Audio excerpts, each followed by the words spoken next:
नमस्कार मंडळी.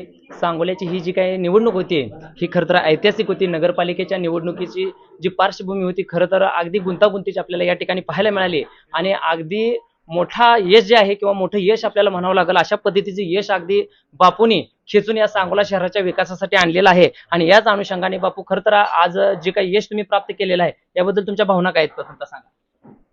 मी सुरुवातीला सांगोला शहरातील तमाम जनतेचं, आया बहिणींचं, बाळगोपाळांचं आणि वडीलधाऱ्या लोकांचं मनापासून या ठिकाणी आभार मानतो. ही निवडणूक नेत्यांपेक्षा सर्वसामान्य जनतेनं स्वतःच्या हातात घेतली होती. हे प्रचाराच्या वेळी आपल्या सर्वांना दिसून येत होतं आणि हा विजय सर्वसामान्य जनतेनं प्रस्थापित, श्रीमंत आणि अहंकारी लोकांचा केलेला पराभव. यामध्ये जर बाबू बघितलं तर जे काही तुमचे उमेदवार होते हे अगदी गरीब घरातील सर्वसामान्य कार्यकर्ते आणि त्यांनी देखील हा विजय प्राप्त केलेला आहे आणि याच्यामध्ये एक दिग्गज मंडळींचा पराभव आपल्याला झालेला बघायला मिळतो. उमेदवारांची निवड करत असताना जनतेला आणि मतदारांना आवडणारा उमेदवार या गणितानंच उमेदवारांच्या निवडी केल्या. त्याची आर्थिक परिस्थिती आमच्या शिवसेनेनं अजिबात बघितली नाही. माझे आत्ता या निवडून आलेल्या उमेदवारात 7 ते 8 उमेदवार हे आर्थिक दारिद्र्यरेषेखालील आहेत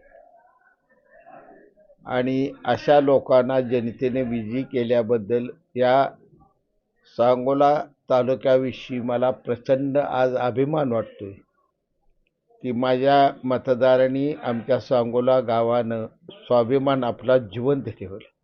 पण बापू यामध्ये जर एकंदरीत बघितलं तर हा विजय खेचून आणत असताना तुमच्याबरोबर जी काही वर जी राज्याची युती आहे भारतीय जनता पार्टी आणि शिवसेनेची, परंतु सांगोल्याचं समीकरण बदललं आणि आज खरं तर ह्या दिग्गज मंडळी जी तुमच्या विरोधात जे काही राजकारण गलिच्छ स्वरूपाचं झालं हे जनतेतून देखील बोललं जातंय, परंतु ह्या गोष्टीकडे कसं बघताय? झालेला प्रकार थोडा समन्वयानं आमच्या महायुतीत घडायला पाहिजे होता. दुर्दैवानं तो घडला नाही. परंतु जनतेची इच्छा काय आहे याची जाणीव ठेवूनच मी प्रत्येक निर्णय घेतला. मी एकूण परिस्थितीचं भान ठेवून घेतलेल्या निर्णयामुळं सांगोल्याच्या मतदारांना माझा निर्णय आवडलेला दिसतोय आणि त्याच निर्णयावर आज विजयाचा शिक्कामोर्तब झाला.